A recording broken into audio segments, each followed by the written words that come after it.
بسم الله الرحمن الرحيم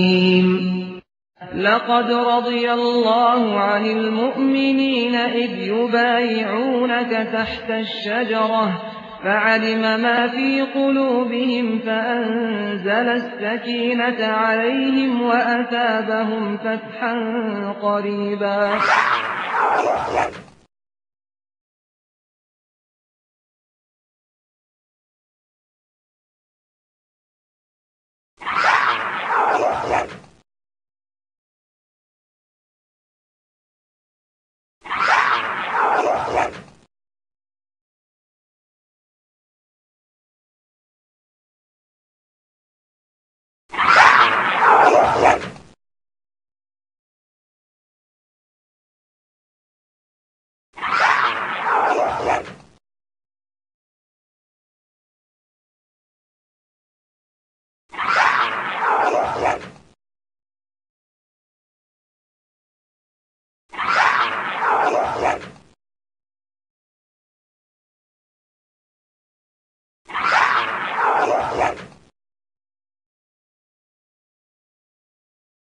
إن الحمد لله نحمده ونستعينه ونستغفره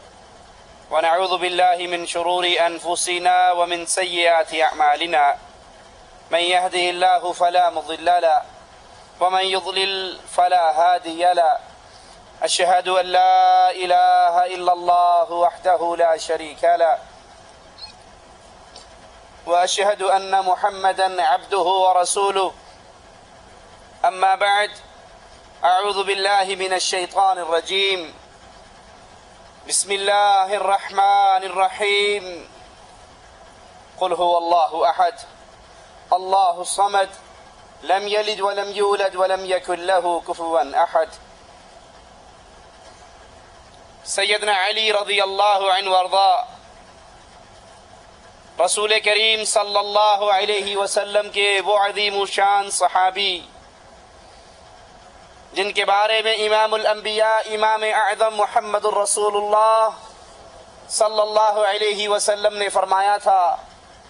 اے علی میرا تمہارے ساتھ رشتہ میری تمہارے ساتھ نسبت تم میرے نزدیک ایسے ہو جیسے موسیٰ علیہ السلام کے نزدیک ہارون علیہ السلام تھے ہاں ایک فرق ہے کہ موسیٰ علیہ السلام کی جو رشتہ داری جو نسبت جو تعلق ہارون سے تھا ہارون بھی نبی تھے میری تمہاری محبت تو ویسی ہی ہے تعلق تو ویسا ہی ہے لیکن لا نبی بعدی میں آخری نبی ہوں میرے بعد کوئی نبی نہیں ہے سیدنا علی رضی اللہ عنہ امام الانبیاء کے تربیت یافتہ انسان آپ کے ہاتھوں پہ آپ کے سائے تلے آپ کے گھرانے کے اندر تربیت پانے والے اپنے دل کے اندر اللہ کا ڈر رکھنے والے ایک جنگ کے موقع پر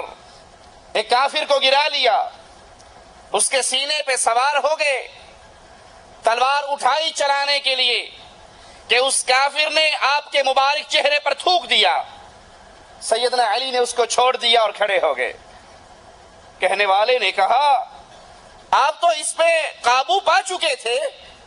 پھر اپنی تلوار کو کیوں روک لیا کہا اس نے میرے چہرے پر تھوکا تھا میرے دل کے اندر یہ ڈر آیا کہ کہیں اس کو مارنے میں اللہ کی رضا کے ساتھ میرا اپنا ذاتی غصہ نہ داخل ہو جائے جن کے پاس طاقت بے بہا وقت کے خلیفہ ہیں مسلمان حکمران ہیں لیکن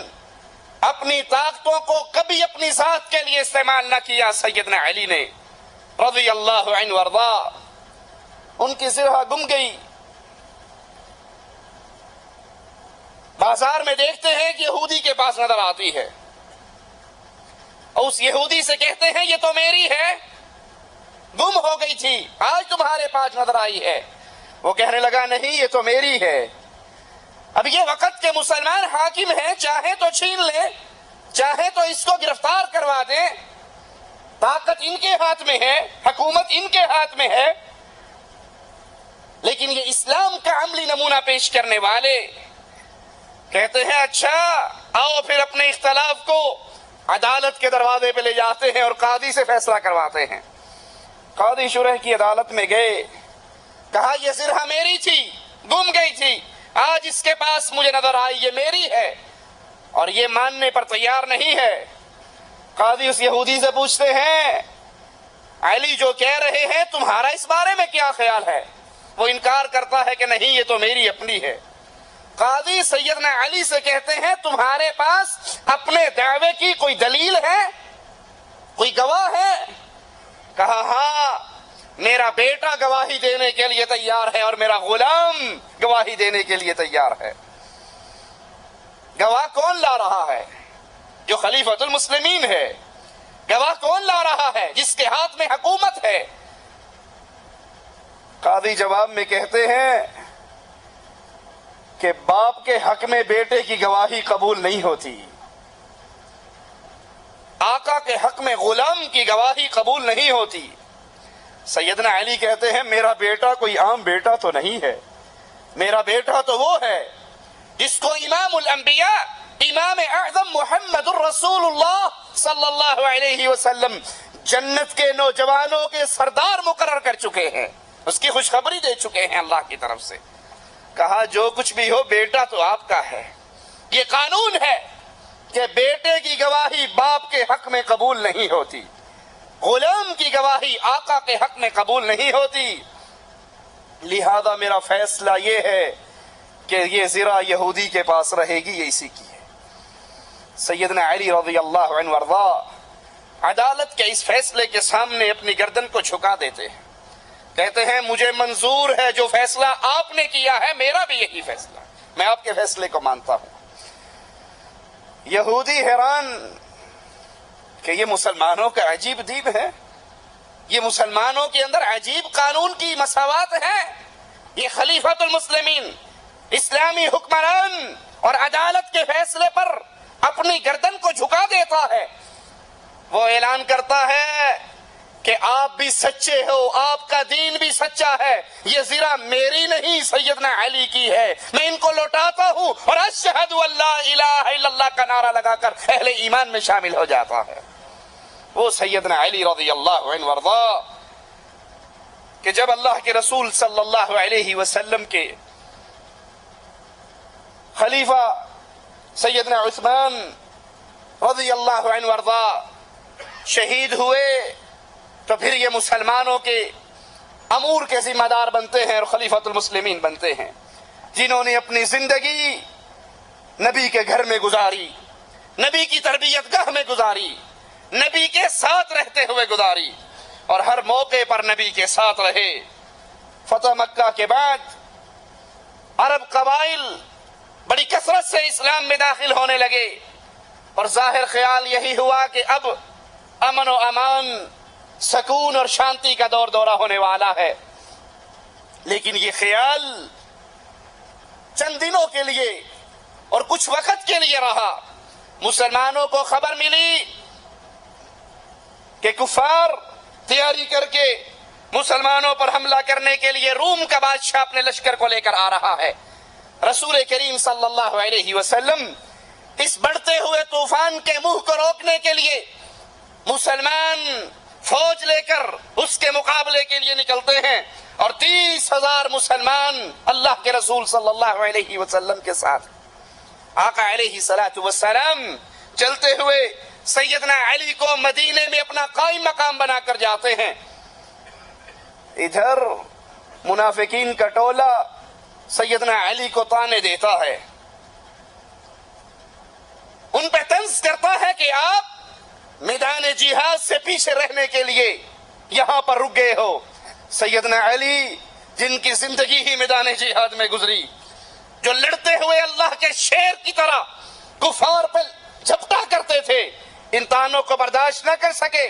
اسلحے کو اپنے سینے پہ سجاتے ہیں، رسول کریم صلی اللہ علیہ وسلم کے پاس پہنچتے ہیں اور کہتے ہیں یا رسول اللہ صلی اللہ علیہ وسلم، آج تک ہر میدان کے اندر میں آپ کے ساتھ رہا، ہر میدان کے اندر میں نے مقابلہ کیا، لیکن آج پتہ نہیں کس وجہ سے مجھے آپ کا ساتھی بننے سے محروم رہا، میدان جہاد میں آپ کے ساتھ نہ آیا۔ اللہ کے رسول صلی اللہ علیہ وسلم حضرت علی کے جذبات کو سمجھتے ہیں اور محبت سے علی کی طرف دیکھ کر کہتے ہیں، علی کیا تم اس بات سے راضی نہیں ہو، کیا تم اس بات سے خوش نہیں ہو کہ میرا تمہارے ساتھ وہی تعلق ہے جو موسیٰ کو ہارون کے ساتھ تھا، جو موسیٰ علیہ السلام کو ہارون کے ساتھ تعلق تھا، وہی میرا تعلق تمہارے ساتھ ہے، لیکن میرے بعد نبی کوئی نہیں اور موسیٰ کے بعد ہارون بھی نبی تھے۔ سیدنا علی رسول کریم صلی اللہ علیہ وسلم کی یہ بات سن کر خوش ہو جاتے ہیں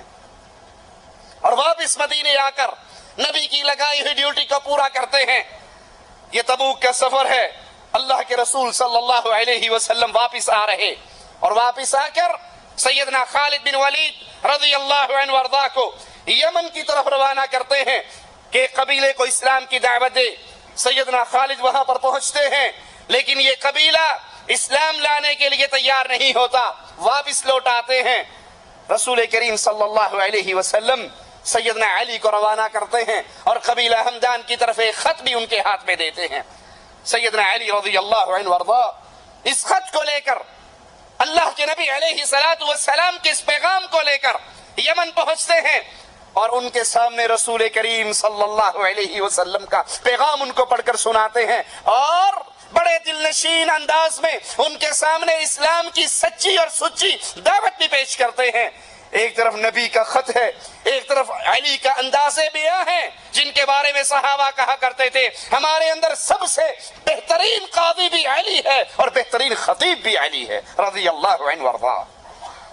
کفار کے دل اسلام کے لیے کھل جاتے ہیں اور وہ اسلام کے اندر داخل ہو جاتے ہیں۔ ہجرت کے 10ویں سال سیدنا علی رضی اللہ عنہ وارضاہ کو قبیلہ مذہج کو اسلام کی دعوت دینے کے لیے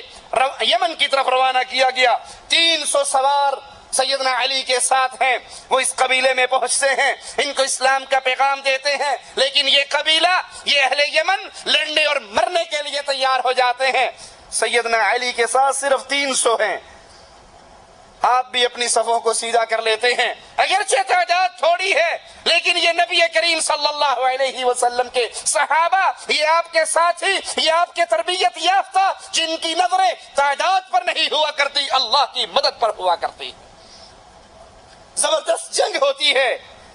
اور وہ کفار شکست کھاتے ہیں۔ ان کے قبیلے کا سردار سیدنا علی کے پاس آتا ہے اور آ کر مسلمان ہوتا ہے اور قبیلے کے کچھ اور لوگ بھی مسلمان ہوتے ہیں۔ رسول کریم صلی اللہ علیہ وسلم سیدنا علی کو 3 ماہ کے لیے اسی علاقے میں قاضی مقرر کرتے ہیں اور سیدنا علی یہاں پر رہ کر اپنے قول سے، اپنے فعل سے ان لوگوں کو اسلام کی دعوت دیتے ہیں۔ اسی سال سیدنا علی رسول کریم صلی اللہ علیہ وسلم کے ساتھ حج کرنے کی سعادت مندی بھی پاتے ہیں اور اللہ کے رسول صلی اللہ علیہ وسلم سیدنا علی کو قربانی کے اونٹوں کا گوشت تقسیم کرنے کی ذمہ داری دیتے ہیں اور یہ رسول کریم صلی اللہ علیہ وسلم کا پہلا اور آخری حج ہے۔ یہ حجۃ الوداع ہے۔ اس سے واپسی پر آقا علیہ السلام بیمار ہوئے اور ہجرت کے 11ویں سال اس دنیا سے رخصت ہو گئے۔ سیدنا علی نے دوسرے صحابہ کے ساتھ مل کر آپ کو غسل دیا اور پھر اسامہ بن زید، عبد الرحمن بن عوف اور فضل بن عباس کے ساتھ مل کر رسول کریم صلی اللہ علیہ وسلم کو قبر میں اتارا۔ نبی کی وفات کے بعد مسلمان ابو بکر صدیق رضی اللہ عنہ وارضاہ کے ہاتھ پر اکٹھے ہو جاتے ہیں، بیعت کر لیتے ہیں، ان کو اپنا خلیفہ چن لیتے ہیں اور ابو بکر سیدنا علی سے بڑی محبت کرتے ہیں، خلافت کے معاملات میں ان سے مشورے کرتے ہیں۔ اسی لیے جب سیدنا علی سے سوال ہوا تھا ان کی خلافت پر بیٹھنے کے بعد کہ ابو بکر و عمر و عثمان کے دور میں اتنے فتنے نہیں تھے جتنے آپ کے دور میں ہیں، اس کی کیا وجہ ہے؟ تو آپ نے کہا تھا ابو بکر عمر عثمان کا مشیر میں تھا، ان کو مشورے میں دیا کرتا تھا، مجھے مشورے تم دیتے ہو، میرے مشیر تم ہو۔ ان کا مشیر میں تھا۔ سیدنا ابو بکر اپنے خلافت کے معاملات میں سیدنا علی سے مشورہ لیتے اور رسول کریم صلی اللہ علیہ وسلم کی وفات کے 6 ماہ بعد فاطمہ رضی اللہ تعالی عنہا بھی فوت ہو جاتی ہیں۔ سیدنا علی کے لیے یہ دوسرا بڑا صدمہ، آقا علیہ الصلوۃ والسلام کی وفات اور پھر آپ کی لخت جگر کی وفات۔ ابو بکر صدیق رضی اللہ عنہ وارضاہ کو اپنی خلافت کی ابتدا میں جن بڑے مسائل کا سامنا رہا، ان میں سے ایک مسئلہ زکوٰۃ کا انکار کرنے والوں کا گروہ، اور دوسرا مسئلہ وہ عرب قبائل جو نئے نئے مسلمان ہوئے تھے اور نبی کی وفات کے بعد دین اسلام سے پھر گئے، ان کے خلاف جب جنگ ہوئی تو سیدنا علی رضی اللہ عنہ وارضاہ ابو بکر صدیق کے ساتھ بھرپور اس جنگ میں آپ کی مدد کرتے رہے۔ سیدنا عمر رضی اللہ عنہ وارضاہ 10.5 سال خلافت کا یہ دور انہوں نے مشوروں کے لیے کمیٹی مقرر کی، اور سیدنا علی سیدنا عمر کی اس کمیٹی کے رکن رہے۔ صحابہ اور اہل بیت کے درمیان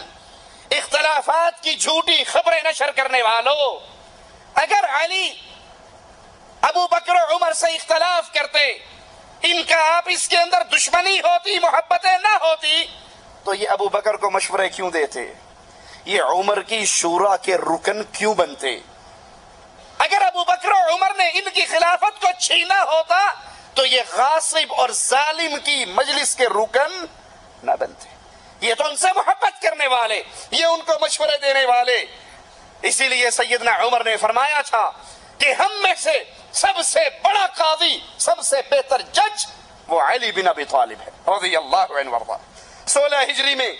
آئیے سیدنا عمر کی سیدنا علی سے کتنی محبت، اس کی دلیل بھی سنیے۔ 16 ہجری میں سیدنا عمر رضی اللہ عنہ وارضاہ بیت المقدس کی چابیاں لینے کے لیے روانہ ہوتے ہیں۔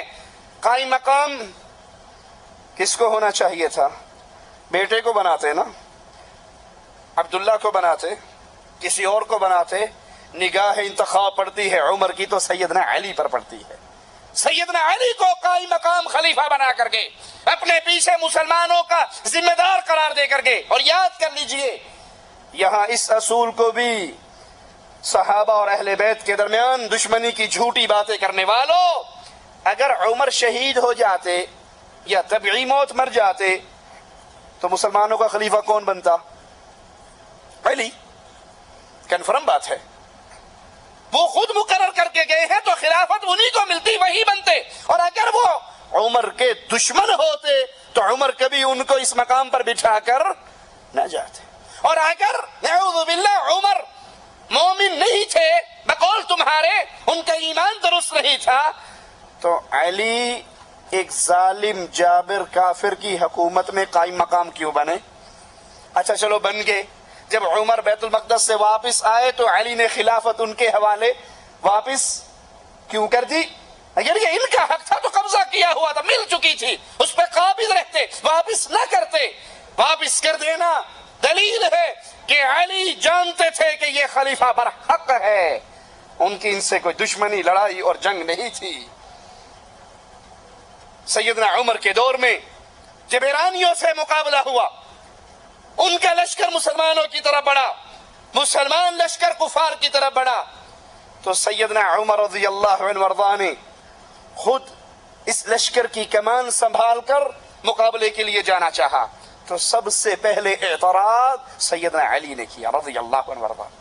اور انہیں منع کیا کہ آپ نہ چاہیے، اپنی جگہ پر کسی اور کو بھیجیے۔ اور عمر علی کا مشورہ مان کر اس لشکر کی سالاری کو لے کر نہیں نکلے بلکہ کسی اور کو مقرر کر کے بھیجا۔ سیدنا عمر رضی اللہ عنہ وارضاہ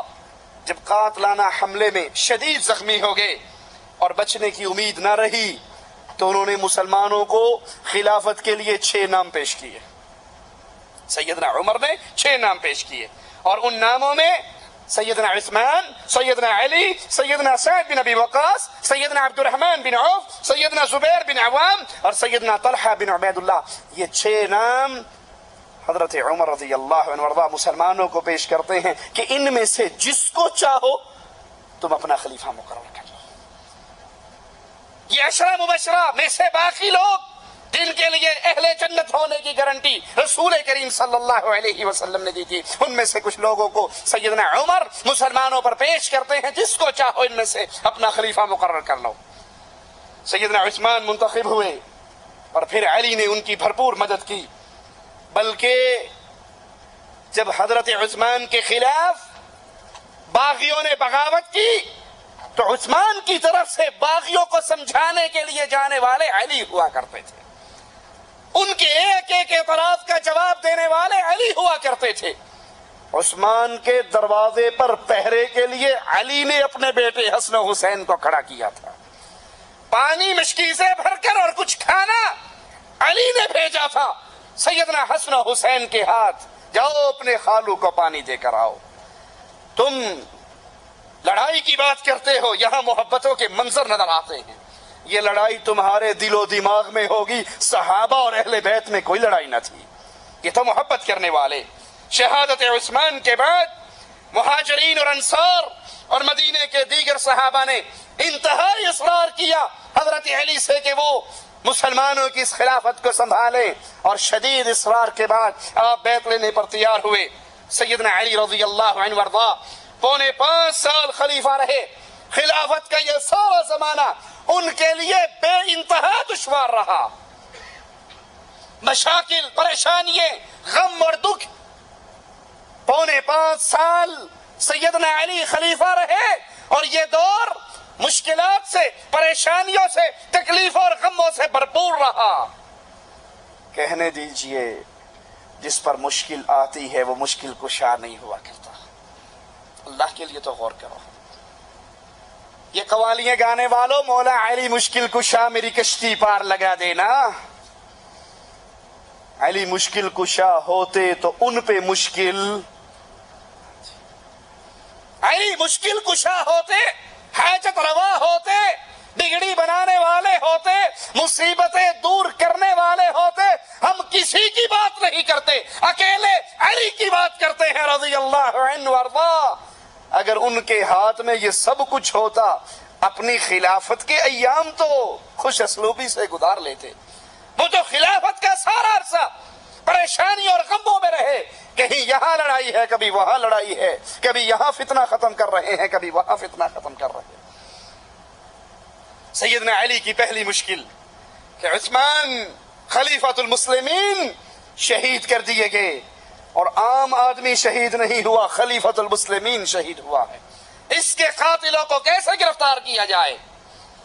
جو جس پر مشکل پڑے وہ مشکل کشا نہیں ہوا کرتا، اور جو ساری مشکلوں کو ٹال دیتا ہے وہ مشکل کشا ہوتا ہے، اور وہ ذات صرف عرش والے اللہ کی ذات ہے۔ باقی سارے منگتے، باقی سارے سوالی، باقی سارے فقیر، باقی سارے کلاش، باقی سارے مصیبتوں پریشانیوں میں گھرے ہوئے، اور ہر طرح کی مصیبت کو دور کرنے والا ایک اللہ۔ ان ارادنی اللہ بضر، اگر اللہ کسی پر مصیبت، مشکل، پریشانی، غم، دکھ اتارنا چاہے، هل هن کاشفات ضرہ، تو کوئی ہے جو اللہ کے علاوہ اس آئی ہوئی مصیبت، غم اور دکھ کو دور کر دے۔ سیدنا علی کی خلافت میں پہلی مشکل، مسلمانوں کا خلیفہ شہید ہوا ہے، عام آدمی نہیں، رسول کا داماد شہید ہوا ہے، عام آدمی نہیں، جنت کا ایک مجلس میں 7 مرتبہ جنت کا ٹکٹ لینے والا عثمان شہید ہوا ہے، عام آدمی نہیں، فرشتے اس سے حیا کرتے تھے، عام آدمی نہیں۔ اس کے قاتلوں کو کیسے پکڑے؟ اور مشکل کیا تھی؟ جب سیدنا عثمان کے گھر کا گھراؤ ہوا تھا تو گھراؤ کرنے والے کتنے تھے؟ ہزاروں لوگ تھے، کوئی مصر سے آیا، کوئی کوفے سے آیا، کوئی بصرہ سے آیا، ہزاروں باغیوں نے سیدنا عثمان کے گھر کا گھراؤ کیا، اور پھر کچھ اندر داخل ہوئے اور انہوں نے شہید کر دیا۔ اب یہ پتہ ہی نہیں کہ اندر گیا کون تھا، مارنے والا کون۔ تمہارے لسوڑی شاہ کو علم غیب ہے، تمہارے پھسوڑی شاہ کو علم غیب ہے، کاما والی سرکار کو بھی علم غیب ہے، پیر کتے شاہ کو بھی علم غیب ہے، لاہور کے کوڑے شاہ کو بھی علم غیب ہے، ایبٹ آباد کے کھوتے شاہ کو بھی علم غیب ہے، مان سیرے کے دھنکے پیر کو بھی علم غیب ہے، ملتان کے شمس تبریز کو علم غیب ہے، گجرات کے ڈولے شاہ کو علم غیب ہے، اور یہ علی رضی اللہ عنہ وارضا ہزاروں کا مجمع ہے، ان میں سے کچھ لوگوں نے عثمان کو شہید کیا ہے، علی کو علم غیب، اور اگر علم غیب ہوتا علی کی معاویہ سے جنگ، علی کی عائشہ سے جنگ نہ، ان کا تو ایک ہی مطالبہ تھا۔ سیدنا معاویہ نے کہا تھا اپنا ہاتھ آپ کے ہاتھ میں دوں گا، اہل شام آپ کی بیعت کریں گے، صرف عثمان کے قاتلوں کو گرفتار کر لو۔ پیروں فقیروں کے بارے میں علم غیب کا عقیدہ رکھنے والوں، علی جواب میں کہتے ہیں معاویہ کیسے گرفتار کروں، یہ ہزاروں کا لشکر تھا اور مجھے نہیں پتا، مجھے کہندے اتوں تو کہندے سانو نہیں پتا، وچوں سارا ہی پتا ہوتا ہے۔ یہ ہمارے پیر جب کہتے ہیں نا سانو نہیں پتا، اتو اتو کہتے ہیں،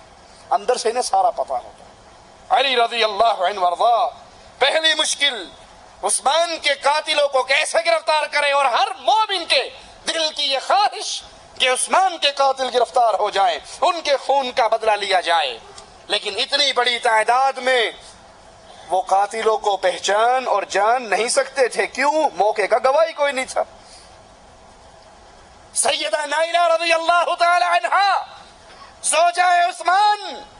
جب کاف ظالموں نے اپنی تلواروں کو بلند کیا، یہ عثمان کو بچانے کے لیے دوڑی اور ان کی انگلیاں کٹ گئی،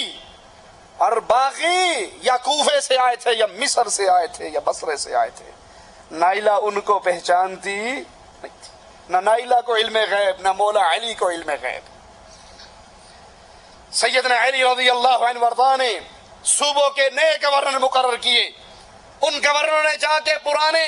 گورنروں کو ہٹا کر اپنی ذمہ داریاں نبھانی شروع کی، اور جب ان کا گورنر